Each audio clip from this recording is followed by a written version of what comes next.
The story may seem familiar to a few of you. It's about a client of mine, a client couple that I've been working with recently. So they had this beautiful meeting. They actually met at a wedding, and they saw this as an amazing sign that they'd met at this wedding. They fell madly in love. In the general process, you know how it goes. I think they went on about 3 or 4 dates before the shebang happened. But after that, it was the best sex they'd ever had. Everything aligned. They connected on a mental level. Have you ever had that connection with anybody? Hands up if you've had that connection. You're all here where you've connected on a mental level, sexual level. It's all going off. Show of hands. Yes, lots of you. Brilliant. You know what that's like. Isn't it amazing when that happens? So 3 or 4 months in, the honeymoon period is still going. Sex is fantastic. Is sex fantastic? Yeah. Yes, sex is fantastic anyway. Is it perhaps a little bit more fantastic when you first meet? Yes, hands up. Yeah. Right, show of hands if sex is better when you first meet. Yes, okay. So they were going through that initial honeymoon period, but they were head over heels in love. And they decided they wanted to get married, and the fact that they'd met at this wedding was also a sign that they should get married. And Ben was about 36, he's about 36, and his girlfriend Kirsty is about 26. Absolute beautiful goddess of a woman. He works out, he trains in the gym, he's pretty fit. And he also works on the oil rigs. So he spends 3 weeks of his time away and 3 weeks of the time he's back. So he likes a bit of a party. So he's doing like 15, 16-hour days. So he likes a bit of a party, which is fair enough. Does anyone else like a bit of a party here? Yeah. Yes, I like a bit of a party. Good. So he likes a bit of a party. So he comes back from the oil rigs and, you know, everything's wonderful. But he decides he's going to go on a lads' night out, which is all cool with that. They've got this trust. Everything's going. We're about 6 or 7 months in at this point. He's going on one of his regular lads' nights out. It's never a problem. So he goes on this lads' night out and he meets another lady who is almost as beautiful as Kirsty. So he, you know, one drink leads to another, gets in their mood a little bit, you know, they start getting in the mood. Can you guess what's coming next? Yes, you can guess what's coming next. So he takes this lady home and he thinks, look, it'll be all right, she'll never know, it'll be fine. So he takes her home and they end up having amazing, mind-blowing sex, so I'm told. The next morning, they live in a little village, by the way, which is not always ideal. Little town. It's a little bit like where I'm from in Harrogate. It wasn't Harrogate, it's like Harrogate where, you know, where people like to gossip and have a little chat. So you don't really get away with anything. Can you imagine how Harrogate deals with me? Anyway, so they don't really get away with much. Well, she's heard that he left this nightclub with someone else. So in the morning, there's this bang, bang, bang, bang, bang on the door. They're still in bed, half waking up. He's looking, thinking, oh my shit, God, yeah, forgot about that. Forgot about her. What's that? Shit, it's Kirsty. She's downstairs, she's at the door. So he runs down, he goes, get in the spare room, just go in the spare room. Yeah, okay, I'll deal with this. So he's thinking he'll get rid of her, so he opens the door, and there she is, frantic. I've heard what you've done, but where is she? Picture the scene, where is she? And races up, so it's all right, yeah, she did come back, babe. She did come back, but she stayed in the spare room. I would never do that to you, as he's winking at this girl. So she's not sure at all. She's still frantic. He shouldn't have brought the girl back anyway. What's she doing in there? Are you sure? So he takes her away. So this poor girl's like, what the hell have I got myself into here? So he takes her in to the bedroom where he was with this girl. And she's like, I'm not sure about this. Are you sure nothing's happened? And he's calmed her down. Nothing's happened, honestly. I wouldn't do that to you, babe. I wouldn't lie. I wouldn't cheat. We've promised each other everything. Why would I do that? Okay. So she's still not sure, because you know women's intuition's pretty good, right? Women in the audience, is our intuition. Can they actually get away with this sort of a thing? Right? So no chance. She pulls the covers back. And there is the little pink pair of panties that don't belong to her. You can imagine what happened next. This poor girl next door gets thrown out of the house. There's screaming, there's shouting, there's absolute chaos going on. And Ben just takes his lovely lady and sits her down and says, look, you know, I'm sorry. I've got to just admit everything. I did. It was just I had too many drinks. One thing happened. It wasn't my intention. You know how much I love you. You know how much I care about you. I would never do anything like that. She's absolutely heartbroken. And they're beginning to see this fairy tale wedding that they've planned. And she's like, there's no way I'm getting the engagement rings come off. That's been thrown back at him. And he's still, though, he's a pretty good talker, this guy. And he manages to talk and calm her down a little bit. But I promise him that there's no way he'll ever do this again. He won't even go out with the lads anymore. He tells her everything that she wants to hear. So, okay then. So, as long as you never go out with the lads, then I'll stay with you. So he's not allowed to go out with the lads anymore and she'll stay with him. Then this exchange happens and it's an agreement that they make. So, what happens next? Do you think this relationship survives? Hands up who thinks the relationship survives. Oh, not one of you. Okay, so he goes back on the rigs. He's smoothed things over a little bit and he's feeling, no, it's okay. I've kind of got away with it. I've come clean. And then he gets a picture sent to him on Facebook. Have you seen what Kirsty did last night? And there's a picture of Kirsty in a nightclub kissing his best friend. Okay, and she's left with the best friend. So he's absolutely frantic. How can you do this to me? He's on the rig, so I haven't even got a good connection. But he's trying to get through, How can you do this to me? You know, it's far worse than what I did. He's my bloody best friend, for God's sake. How can you actually do this? We made all that promise. I said I was going to make it right. I was going to do everything to make this right. And he begins to see, how can they move forward in this relationship? And that's what brings us today. Does anybody else have a similar story or know anyone, perhaps a family member, or perhaps it's even happened to you? Show of hands if you've seen the devastation that can be caused when someone cheats. Hands up if you've seen, it might be parents, friends. Okay, so, anyone else? Parents, friends, within yourself. Anyone ever been cheated on? There's a few that not admitted. Cheated on. Yeah, anyone ever had heartbreak? Hands up if you've had heartbreak in your life. Oh, that's pretty much everyone in the room. We've all had heartbreak. Okay, so with this heartbreak happening, and you know that happens, that brings us to the future love. So we're just waiting on the next slide. R is on it. So why are we here? The current model that we are loving in is broken. Why is it broken? Why is it broken? Love is broken because we make these promises to each other. Promises like Kirsty did and like Ben did. Promises that, you know, these expectations are set up on us, that everything's going to live happy ever after. We're going to do this. We're going to live. We're going to love each other. We're never going to cheat. It's all going to be worth perfect. And it's all going to be wonderful. And time again, I see this. We're living at the moment where with 60% of couples that stay in relationships are cheating. Well, they're actually saying, the statistics vary, but we've got 30 to 60% of people in relationships at the moment who actually cheat, and they lie and they cheat.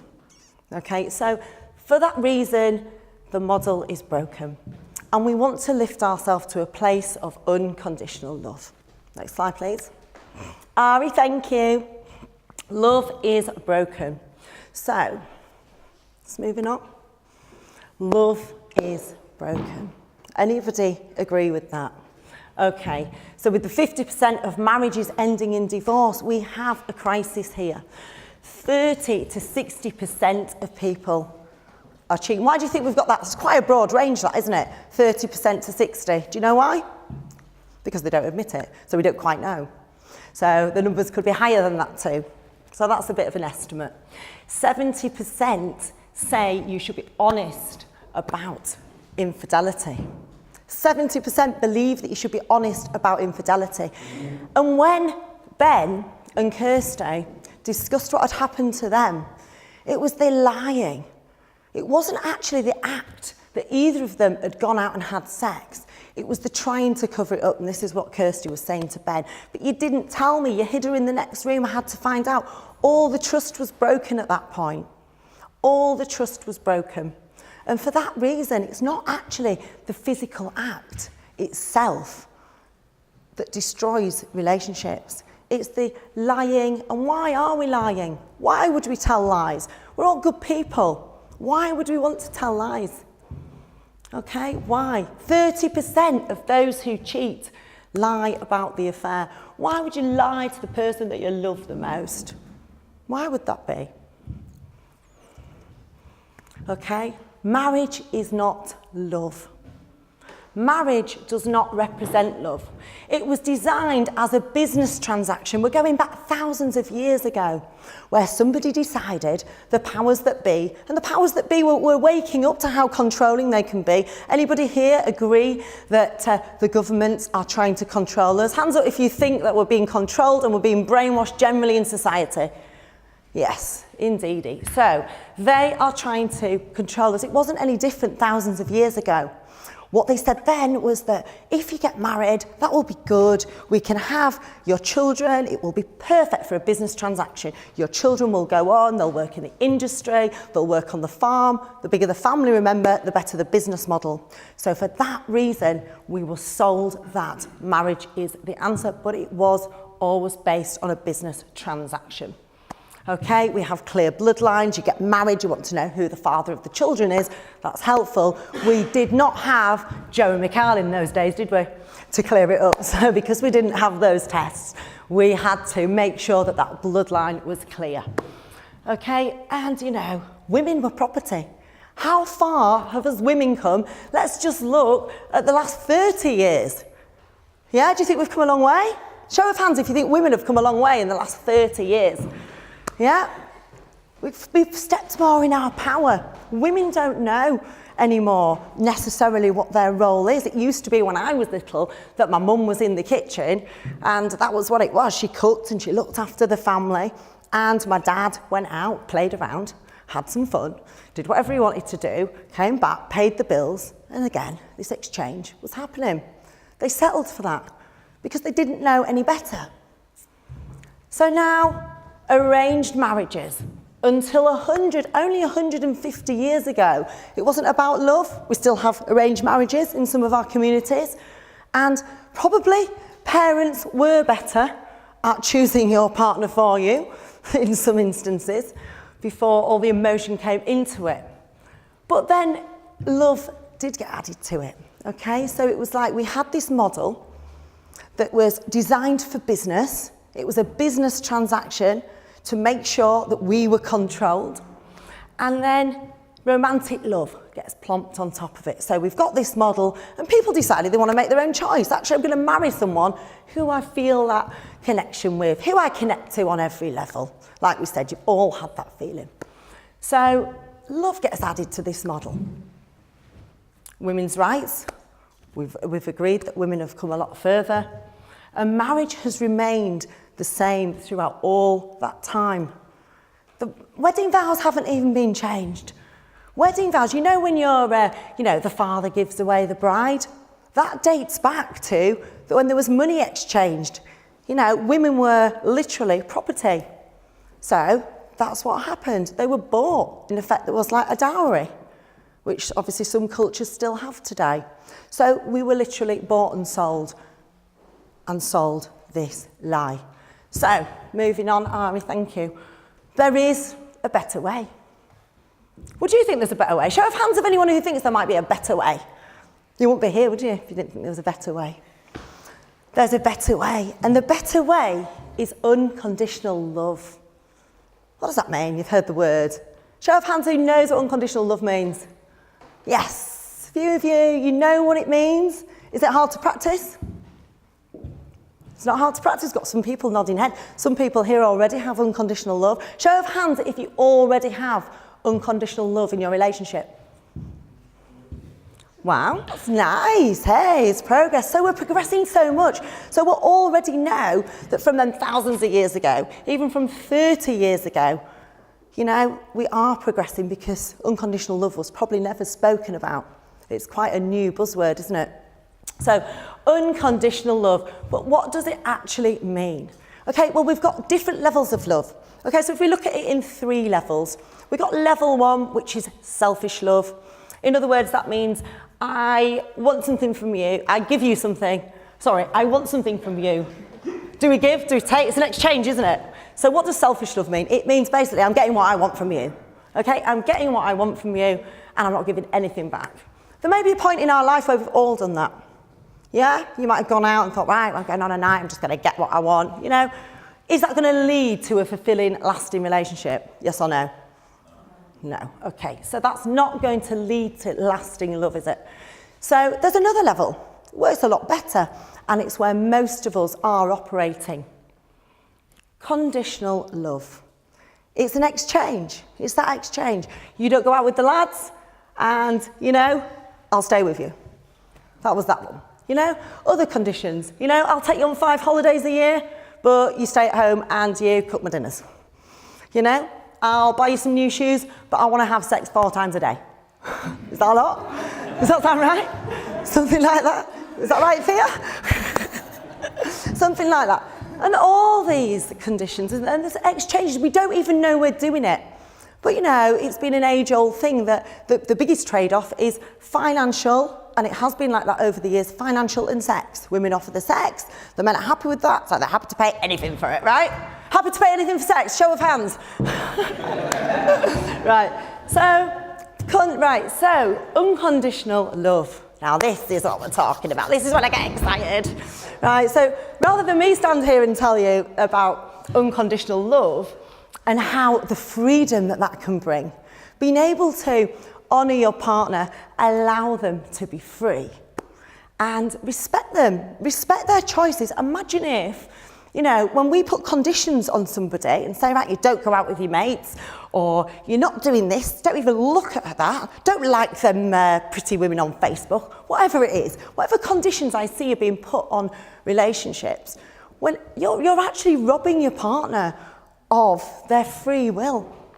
You're robbing them. You're not actually really loving them. It's all about you, isn't it? It's about how threatened you feel. So the control starts, and it sneaks in with these little things. So honesty is absolutely paramount, that we live in alignment. The reason why honesty is so important, you know, when you're thinking one thing, doing another, the big one with affairs, obviously, thinking one thing, saying another, and doing a different thing. You're all misaligned. Everything about what you're doing is out. And by the law of nature and the beautiful way it's been designed, we will never feel good about ourselves. When you're thinking one thing, saying another, and doing a different one, you don't even end up liking yourself, because there's a part of your being that must be based on truth. It's the soul's truth. To live in alignment. If you want to be the best you that you can be, you will love yourself, you will feel confident, you'll be able to go out there and do everything you want in life from an empowered point of view when you are living in alignment. So your thoughts, your words and your actions align.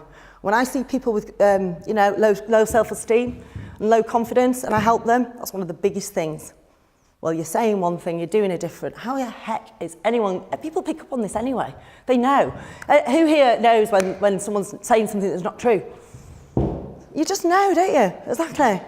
And you know when someone's saying something that is true, right? Right, okay. So rather than me go any more about unconditional love, I'm going to ask a beautiful friend of mine just to share her experience, because she truly does. She's mastered this, and it's not easy. There's a lot of steps that you need to go through. But she's going to tell you about how she's mastered a relationship which is all about unconditional love. Can I get you to come up? This is Thea, everyone. Give her a round of applause. She can leap on here. I was going to say, you want me up here? Look at those legs. She doesn't need a chair like me. Right. I was like, okay. That you've handled it, babe. So, Stand next to Louise so we pick up the sound of her. brilliant. So Thea, I love this girl. We love each other, actually. Excuse me, just have a moment. No.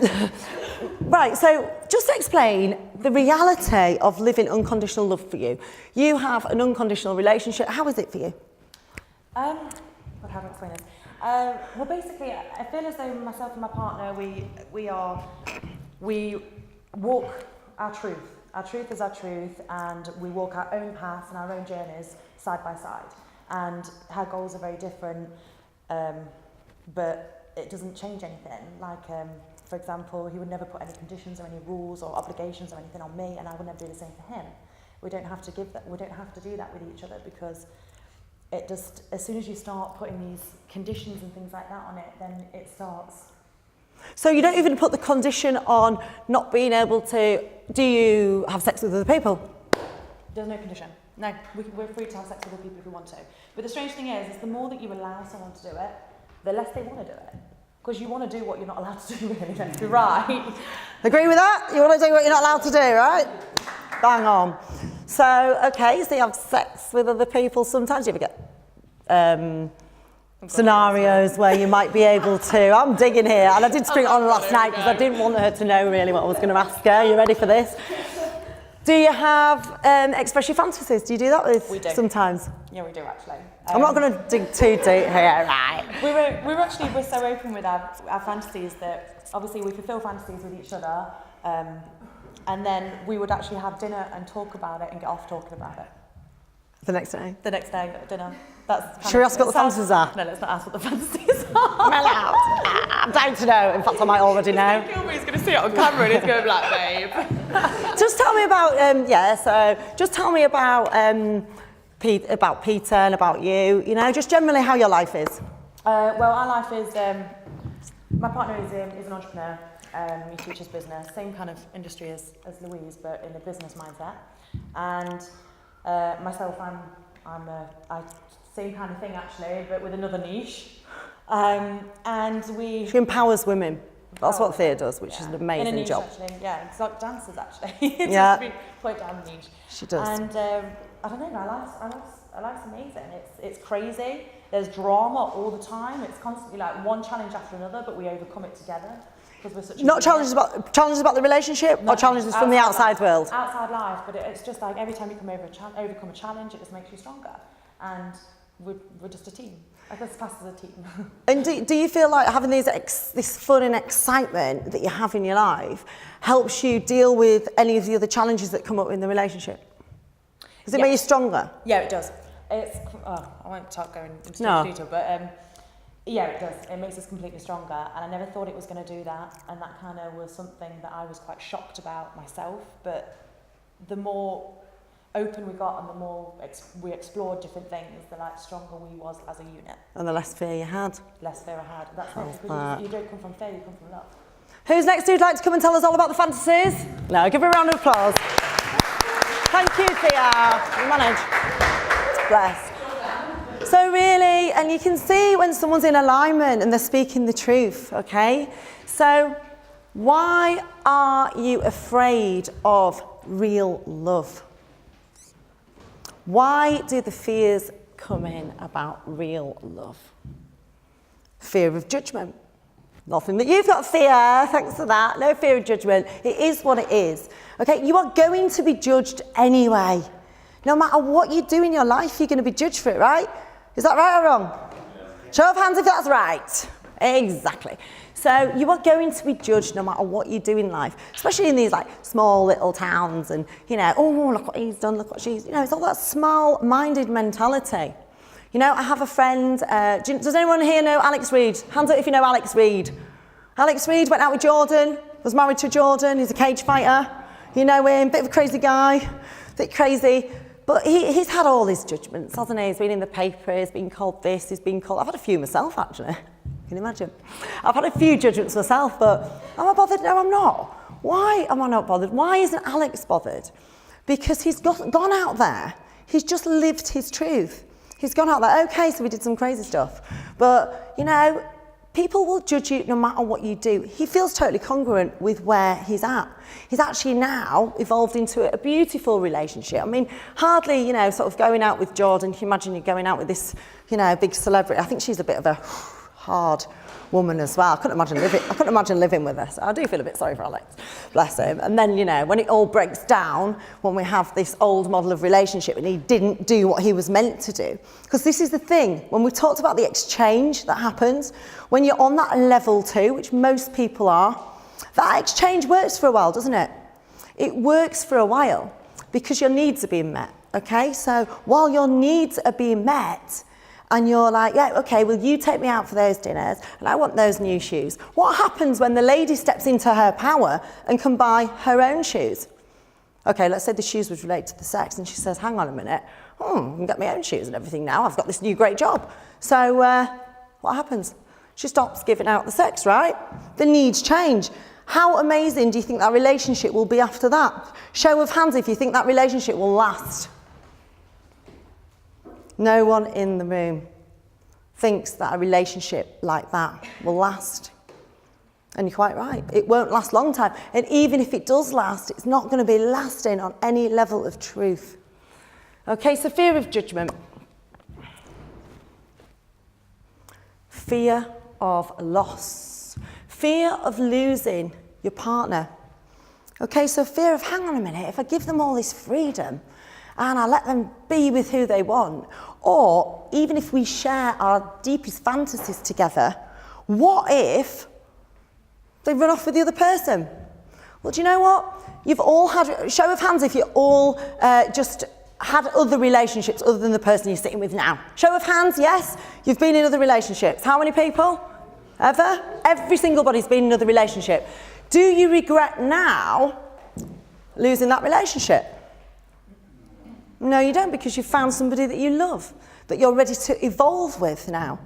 With everything that you're learning, you're ready to evolve to the next level. So you couldn't possibly feel a sense of loss if you knew that it was just the natural flow of life. Because relationships are meant to end.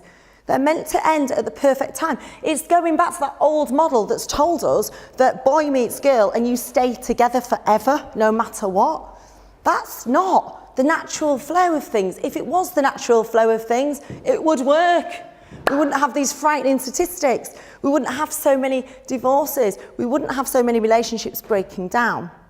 So to flow truly, you will flow naturally like water in and out through life. That's the best way to flow. You go with the flow.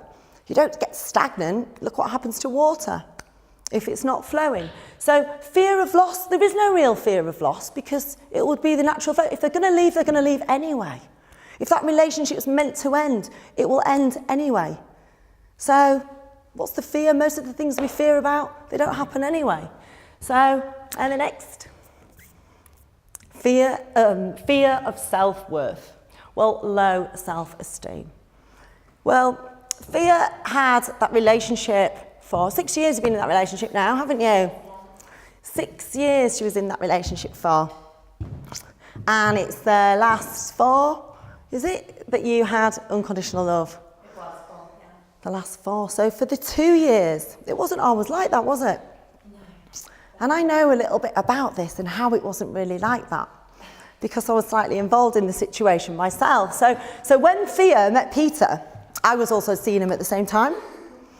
Okay, much to Thea's disgust, to be fair. And I was seeing him at the same time, and it worked for me because obviously I walk my walk and I live this stuff, so that was easy for me. I know how to just get rid of any jealousy or emotions or anything. I don't ever feel that I'm not good enough, no matter what, and neither should anybody here. So that didn't come up for me, but you know, it was coming up. I would see pictures of Thea on Facebook. She'd go over to Dubai to see Peter, and he was like, you know, he's totally out there. Like we say, he teaches this stuff. He teaches the higher level of living as well. So he was just like all about this as well, unconditional love, just got it. And he was like telling Thea about it. Well, I'm seeing Lou. Oh, you two are going to get on so well. You're going to be like besties. And she was looking, thinking, oh, bloody hell. And I'd look and I think, God, she's absolutely stunning and he's having a great time. And then I'd get there and he'd be like, I'll be there 2 weeks later. And there'd be pictures of me on Facebook. You know, and this would happen. And I think from that point, I might get you just to pop up again, actually, Thea. Just get Thea to pop up and tell it from her side, because that might be more interesting. Yeah, jump up. Jump up, baby. Come on, the babe. So just really, from that point of where you were when it wasn't unconditional love, well, we'll go back to the time when we did first meet, because Pete's pretty pushy. You know, you think I'm pushy. You think I always get a yes. He gets right? He gets a yes every time. Right, so he was like, you two just got to meet, you're going to get on really well. So he brings Thea along to my book launch, didn't he? Do you remember that? Yeah, it was your book launch for A Decent Proposal. Yeah, which is a book all about unconditional love. So obviously he's bringing her around. You've got to meet Lou. You've got to meet Lou. And obviously Pete's been speaking about you so much, and I'm like, oh my God, this amazing, beautiful woman who's like an entrepreneur. She's launching a book, and I'm like, oh my God, I've got to meet this girl. It's like competition. Because obviously at the time we was dating other people, and we wasn't committing that way. I was with other people. Pete was with other people. He was with Lou. And anyway, so I turned up at this book launch, didn't I? You did, London. babe. And I'm like, and we just... She hated me. I hated her. I was She hated so me. jealous of her. She hated me. I went to give her a hug and I was like, hi, Thea, I've seen so many pictures about you. Love you. And I went to hug her and she's like, get away. Go away. No, competition.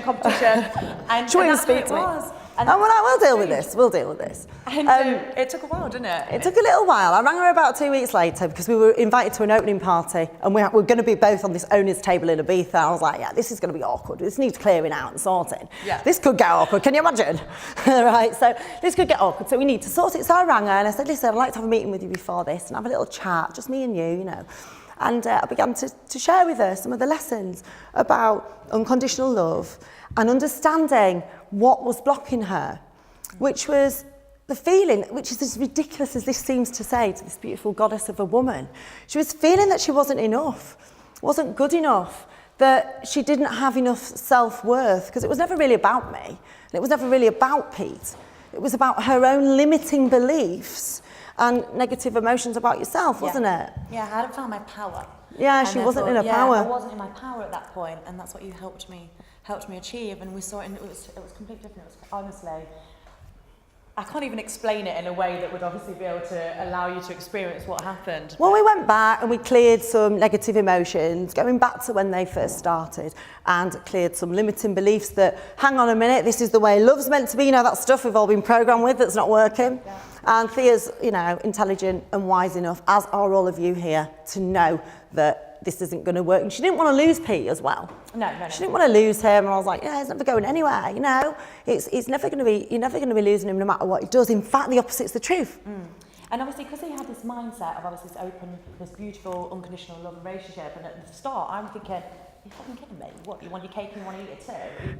Please. And this is kind of how it Not was. having it. And you hit the nail on the head. You squashed all of my fears, didn't you? We did some work, and then we ended up becoming best friends on this owner's table. And now she's my best friend. It's the most crazy It's thing. great. They're both my best friends. And, Give her a round of applause for that. Is that good? Is that a good story? And now we always say, I'm like, to my soul sister, I'm like, at least if I ever break up with Pete, the reason I found him was so I found Lou. And it's the most bizarre thing ever, isn't it, when we talk about it? It is. But no, This is a beautiful story. Thank Oh, you for lovely, sharing baby. it. It's amazing. Thank you. Thank you for sharing it. Can you just pass me a drink, please? Yes, gorgeous. Thank you. Okay, so this fear of self-worth, everybody's got it. We doubt if we feel good enough. It's normal to have. But we've not got to let that limit us on moving on and having a truly fulfilling relationship. The future of love is where it's at. Okay, so what is the future of love and how can it work for you? The future of love is being able to live freely without these emotions.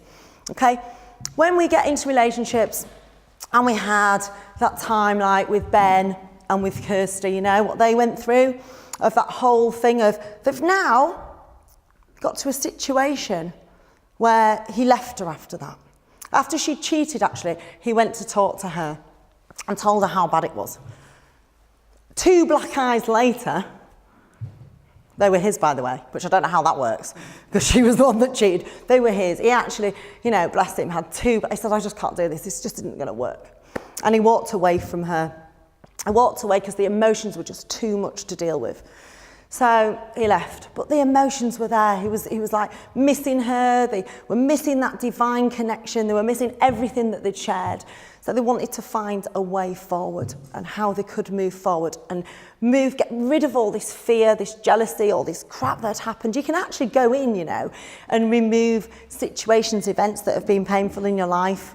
Because what happens is we're filtering every single thing that happens through all of our past events, okay? So every single trauma that you've had, and we've all had traumas, and we all agree that they make us stronger if we deal with them in the right way, okay? You can get stronger. Anybody had a situation in life that was absolutely devastating?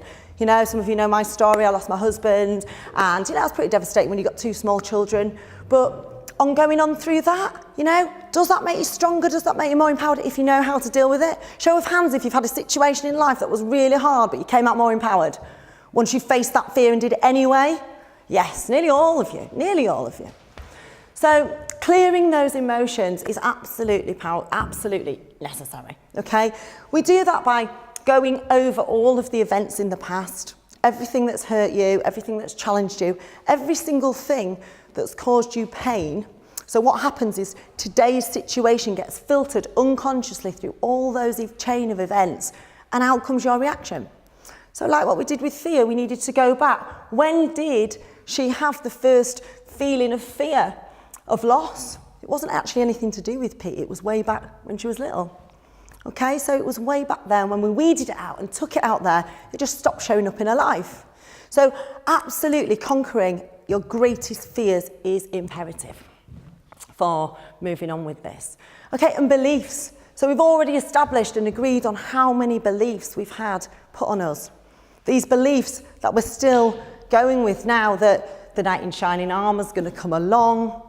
It's all going to end in a happy little fairy tale, and you'll get married and you'll forsake all others and you'll be happy. People stand there and make those promises. Well, we already know for 60% of them it doesn't work. So clearing beliefs, and particularly around that lie that we've been sold, and beliefs as well of not being good enough, or they might leave. Because when we have a fear of something and we fear, oh my God, they're going to leave, even if you have that belief, it's your mind's job to make your beliefs into reality. So, you know, whatever you believe right now is shaping your reality, 100%. So going in and changing those beliefs and making sure they're positive, and you can do that with some work, is really important for the process that we're teaching.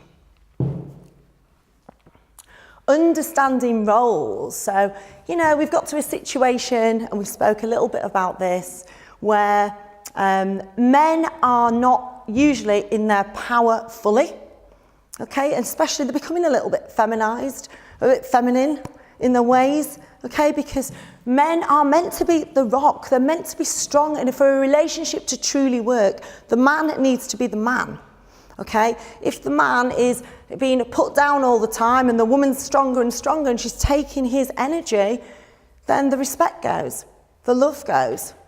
When the respect goes, the love goes, right?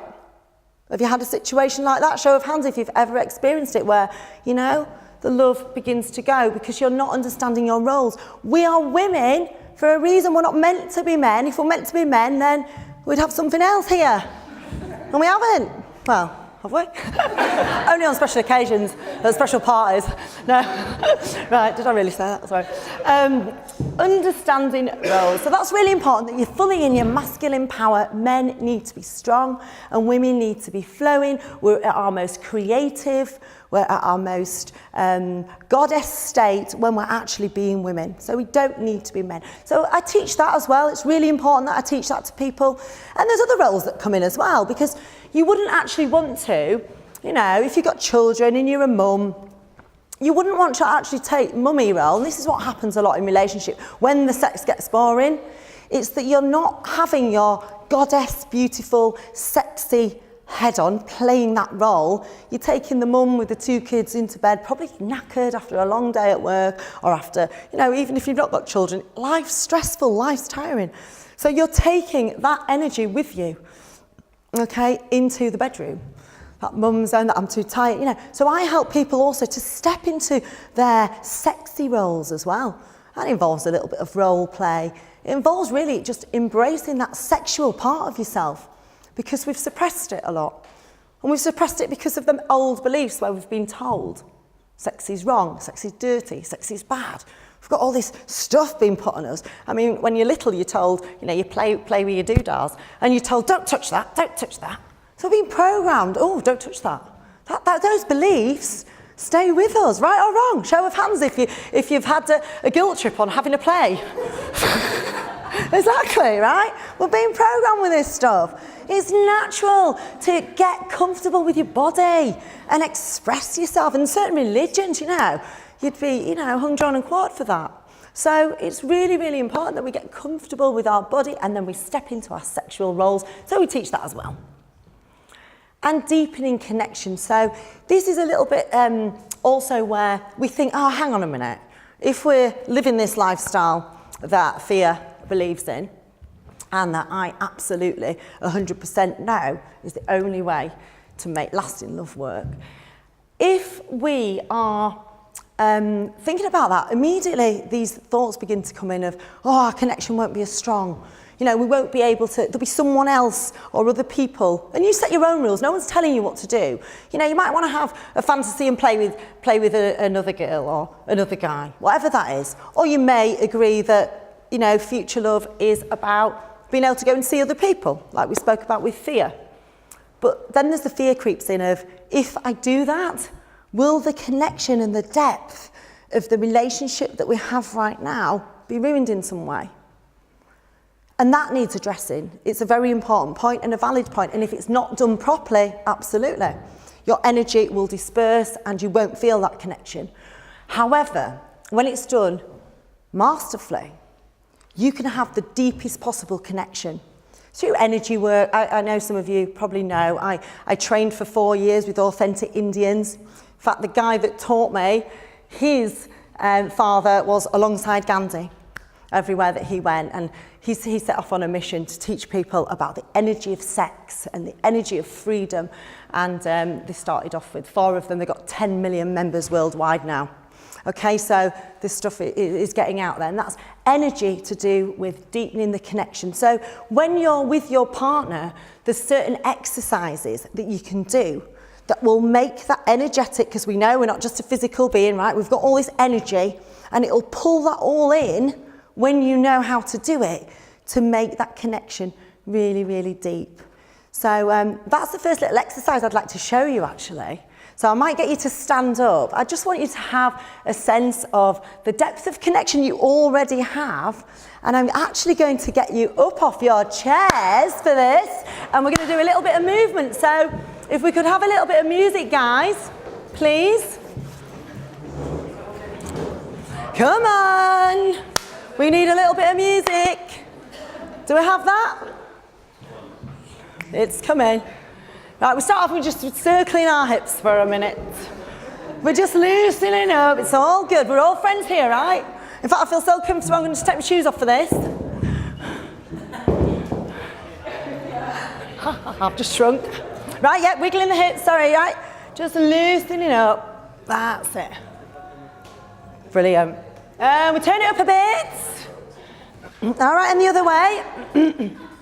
The other way, that's it. Right, just waking up. I don't know if you're aware, but you've got this Kundalini energy inside you. It's like a serpent inside, that when we begin to awaken it, you have multiple orgasms. Who likes them? Yes. Right, so, circling. Like Kundalini energy, right, okay. Right, I just want to get you your hands above your head. Just putting your hands above your head, and we're just going to press up to the heavens and down with your bottom. Okay, it's just opening your heart a little bit. That's it. Nice stretch. Just relax. Okay. That's it. And again, just one more time. Really dress well for this. Just stretching up. That's it. And relaxing down. What happens when you do this is you're pulling up the energy up to your heart. The heart is the greatest transformer from negative into positive. It's said that the soul lives in the heart. And when we channel energy up to the heart, so we take a nice deep breath. Imagine pulling energy from the base where all the fear sits up to the heart to be transformed into love. Breathe it in. Okay, brilliant. Right, and just give it a shake. You have your little shake. Loosen up a little bit. That's it. You're doing really well. Right, we're all in couples here, right? Okay, just a little stretch up. Just a little stretch up. Just get that energy going. That's it. You're doing this. Okay, you're doing it. You're doing it. Brilliant. Right. Okay, so are we all in couples? Okay, what we're going to do, I want you to stand back to back with your partner. You're not actually touching, right? You're not actually touching each other. So, but you're standing back to back.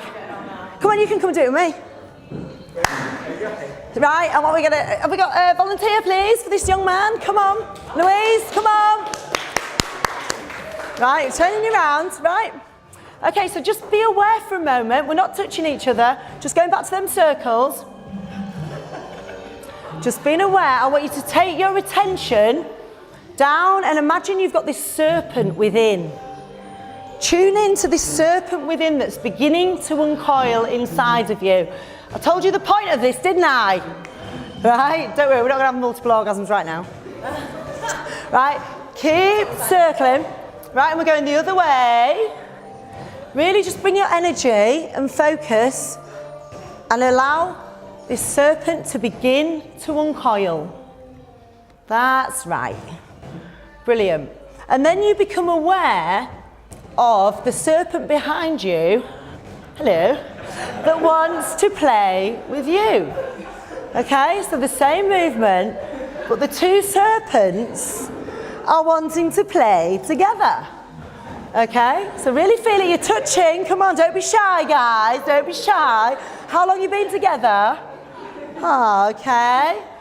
All right, brilliant. And then just turn to your partner, fingertips in the air, and just touching each of your fingertips relates. Hands up just for a minute if you've heard about what chakras are, energy points, yes?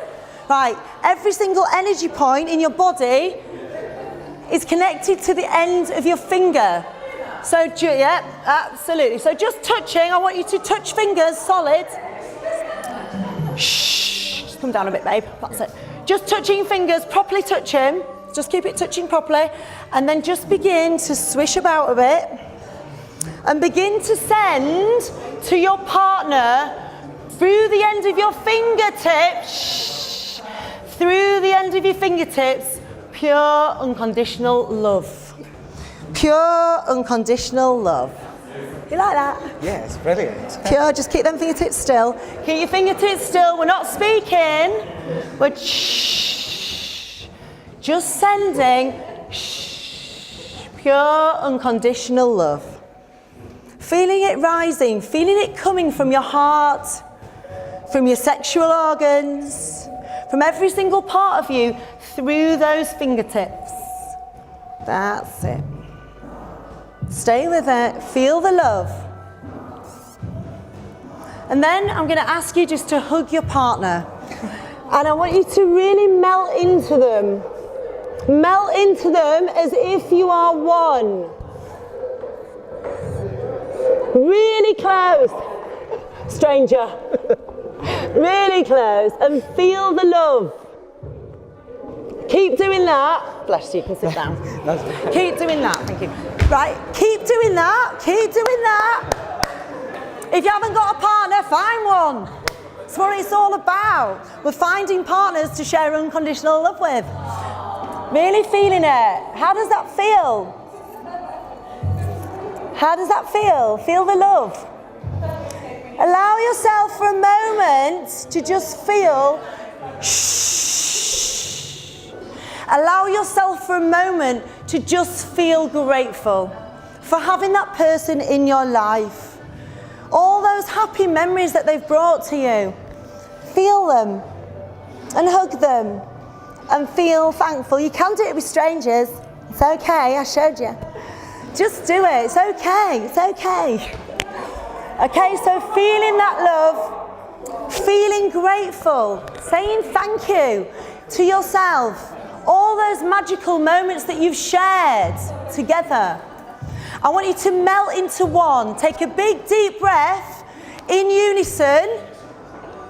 Breathe at the same time and begin to melt even deeper into each other. Feeling thankful, feeling grateful, feeling pure, unconditional love. And give yourselves a massive round of applause. Right, you can take a seat a minute. Okay, so, I mean, we haven't got enough time today. We can cut the music. We haven't got enough time today to show you, you know, some of the 1,000 different techniques that we have, over 1,000, to really begin to connect together on a soul level. And it's a little bit like what Thea said. When she has that deep connection with her partner, it becomes unbreakable. It's absolutely paramount that you build that bond before you go exploring anyone else or anything else. The foundation, it's like building a house. The foundation needs to be very strong before we'd even let you do anything like that. And that bond between you needs to be super, super strong before you can go and adventure with anything, right or wrong. That's what we taught Thea as well, that just strengthen that bond. Nothing will ever stand in the way of that when you have that deep connection. Did you like that? Show of hands. Good, okay. So, exercise of releasing fear. This is a little exercise I'd like to do with you. As I've already explained, right? So we have the fear put in us. Fear is one of the biggest emotions that we suffer from, and anything else like anger, jealousy, upset, hurt, neglect, all the negative emotions that we feel. And on average, we have about 10 of these each, at least. Okay, we've got a lot of negative emotions we don't even know we're carrying. Okay, so, but they all stem from fear, because fear of being left, jealousy is about fear. They're all actually about, well, there's a counterpart to fear, isn't there? The counterpart to fear is what? Love. What sort of love? Unconditional love, right? So we got the fear and we got the unconditional love. They're counterparts of each other. When we remove the fear, a beautiful thing happens. There's a space. And what do you think fills that space? Unconditional love. When you remove the fear, unconditional love finds its way to you.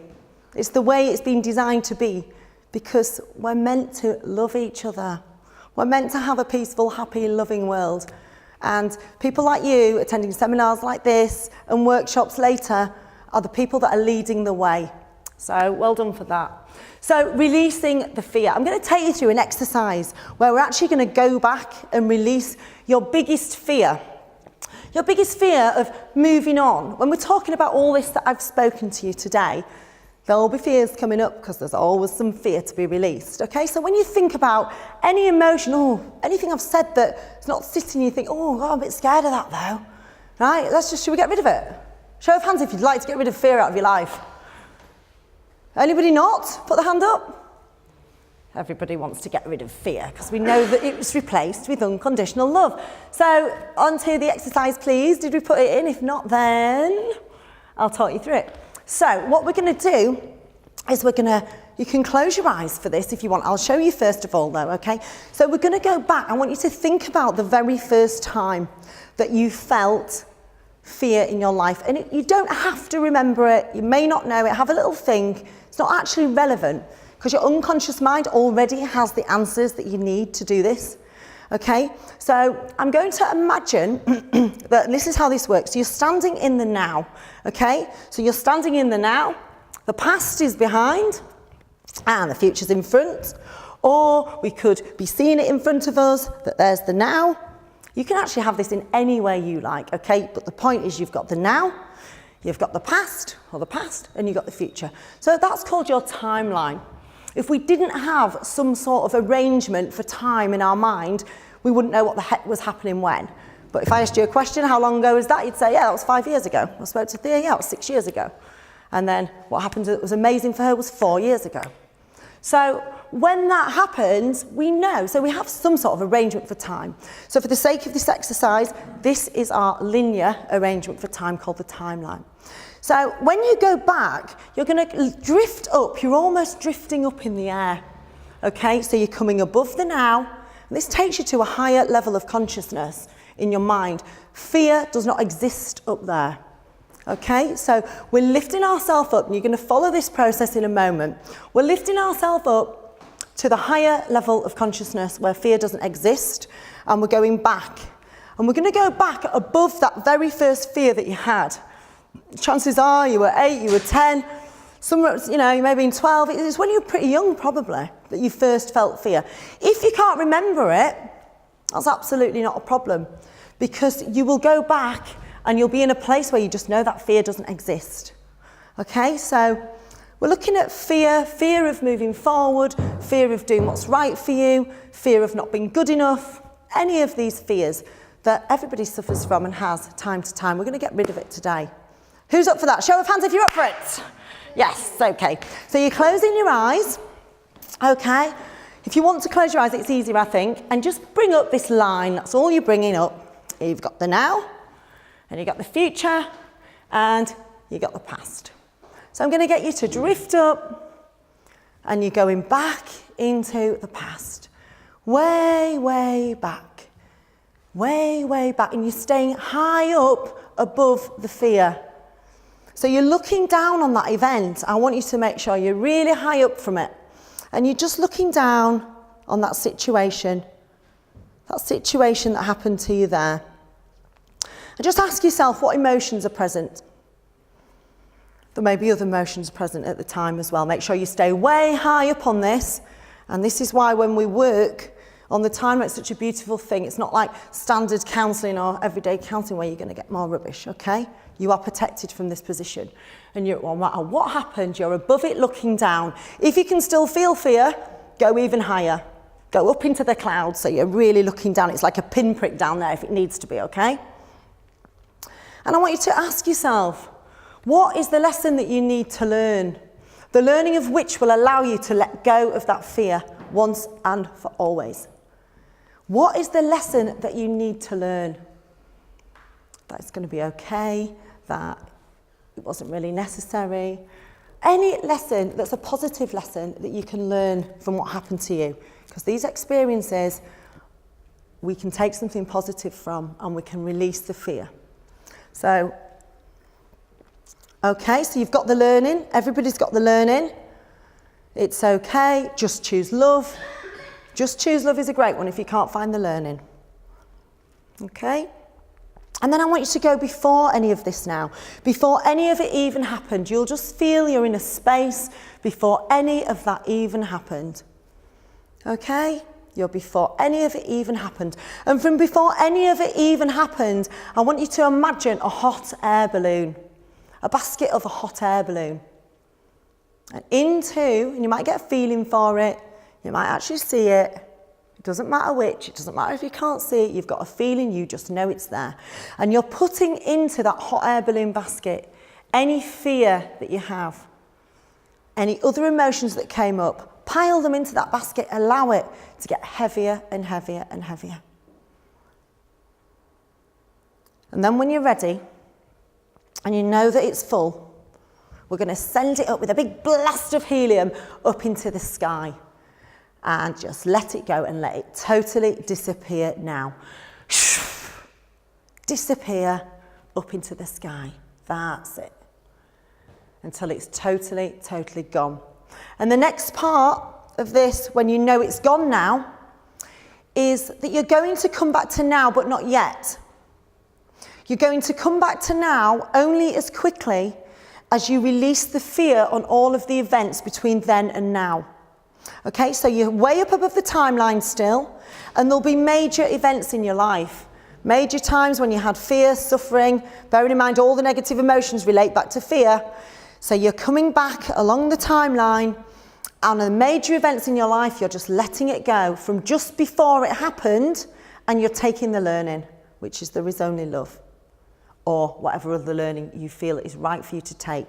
You can do this on a way of you just clear it every 10 years and say, yeah, I'm letting go of that stuff. Or you can do it on the major specific events. The point is it doesn't really matter because when we get the big ones, it's called Gestalt effect and everything else goes away with it. So you're coming back and you're releasing fear of what was going to happen. And you're just coming back to now only as quickly as you can let go of all of the fear on all of the situations. And when you come back, that's right, some nice big breaths going on, which I like because that's a sign of release.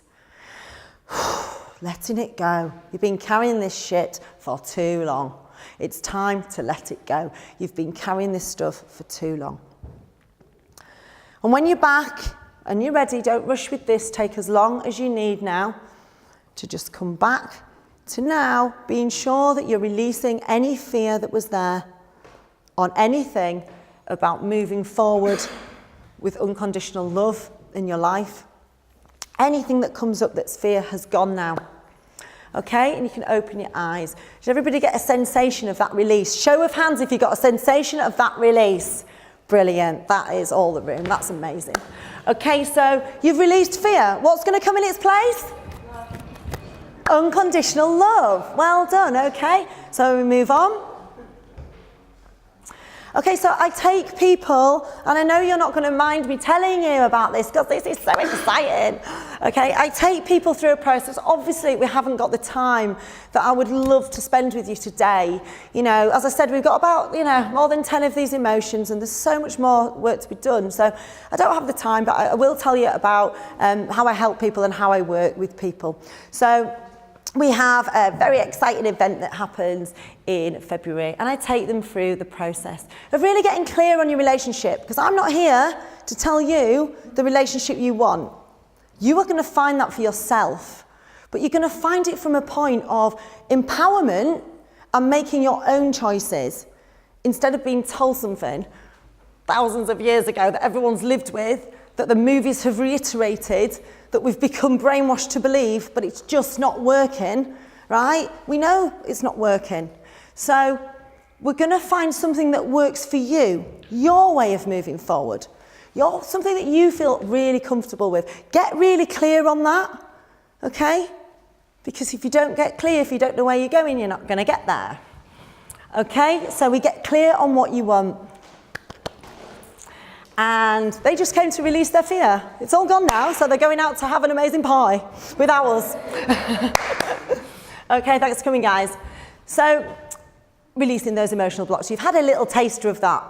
That timeline is one of the techniques that we use for that. There's many, many different techniques that I use because the emotions don't just sit in the mind, they sit in our body, they sit in our energy. So it's really important that we energetically remove negative emotions as well. It's a really powerful sequence, and I'll show you it actually. It's so easy because part of us dies in negative relationships, in negative situations. A bit of our energy gets trapped there as well. And there's a really cool way where we can call back that energy. Okay, and this is something that you can do later. I'm just going to show you a really quick energy release for how you release. Imagine if you had that trauma, that bad thing happened. You want to call back your power from that, right? You want to get that power. It's like we're living at the moment in the present with 20% of our energy, because 40% of it is in the future about what we're going to do, where we're going, making plans, and another 40% is left in the past, with the traumas and the upset and the hurt. And we're only 20% in the now. Can you imagine how amazing life will be when you bring all of your energy to right here, right now? How exciting life can be. How much more fun you can have.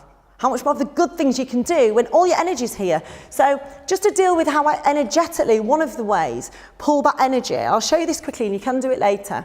Okay, so you imagine, remembering the heart is the greatest transformer. You imagine that trauma, that upset, that thing where it felt like a bit of you died. Let's call it back. It's so powerful, this. You will feel it. And in fact, I'm going to get you to do it. Come on, stand up. Let's not wait till later. Let's do it now. Okay, so it's really simple. It's a really quick one. Okay, you just imagine that situation. Just think of a situation that took away your power. And you're breathing it. I'm going to show you first, though. Hold on. You breathe it down to your heart. I release this from my life. I'm claiming back my power. And I'm sending out that to heal the world. That's it. That's how easy it is. You will instantly feel that callback of energy from the past trauma. So we'll do it quickly together. Okay? So we can stand, actually. If we're doing it properly, we stand like this. We've got that situation, that hurt, that past trauma. That's something we haven't been able to get beyond. Holding it in your hands, breathing in, pulling it to your heart. I release this from my life. I'm claiming back my power. And I'm sending out the love to heal the world. Just feel now the energy calling back. You can do that with many different situations in your life. It's so easy. Okay, so have a think about that later. Right, you can have a sit down. Okay, so there's many things that we do to release these emotional blocks. Releasing limiting beliefs. We teach body language as well. Body language is really important that we understand. 56% of what we're communicating is coming from our body language. Only 7% the words. How crazy is that? So we teach about body language. Being the best version of yourself to attract. Once you lift the version of yourself, that vibration of yourself lifts, what you're going to attract? A higher vibration of person or a better relationship. So we don't go out there looking for the relationship. We shine our own light and that relationship comes to you and we get you in that place, okay? But you've already got amazing relationships here. So you've already got amazing relationships, but you just want to make them even better. Would you agree? If you could make them even better? Yes, okay. So that's what it's all about. Being the best version of yourself. Okay, so that's what we cover on the workshop. Making a deep connection with your partner.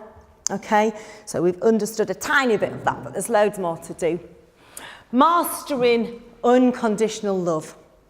Because I've shown you a few things today, but there's so much more to this. There's issues and other things that come up that need to be dealt with. And it needs to be dealt with respect, with how to treat your partner with the absolute honour that they deserve. You know, this is about doing things in the right way. Not in the old broken way, in the new, positive, future love kind of way. So feeding all of the senses. Oh, we have fun as well. I like to have a bit of fun as well. So I have blindfolds, and when you feed all the senses, everything gets heightened. It's really powerful when we have sex as well. When the vision's taken out and all of the senses, it's about teasing, it's about playing, it's about building that excitement, getting the energy going so that the whole pleasure about sex isn't the quick wham, bam, boom. At the end of the day when you're knackered, it's actually about bringing it into the middle of the day as well, is always a good thing. But there's loads of techniques that we teach about really being able to feed all the senses and use that energy to make your relationship better. Experiencing unconditional love, ways that you can truly feel confident and empowered and ready to go out there and live the truth of love. And reinforcing lessons. Well, there's lots of lessons to reinforce. I've only touched on like a tiny little bit of all this stuff, and I just want to give you more, but I know I have to wrap up in a minute. So, and the future love party. Oh, I can't wrap up before I tell you about that. That's my best bit. We have parties. We actually hold them in this house. This house is quite magical. We have 5 different floors here. So there's suites upstairs. And there's a disco downstairs and a bar and some very cheeky little rooms.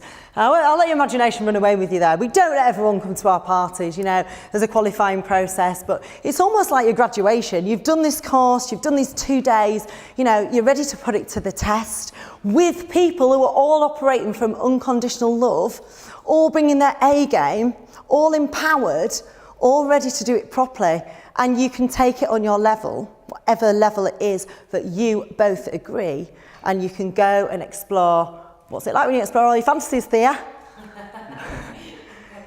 Yeah, and you can be talking about it over dinner the next day, and you know what? You'd maybe go to another party later, but that's going to keep your relationship going and fun and excitement for a long time to come.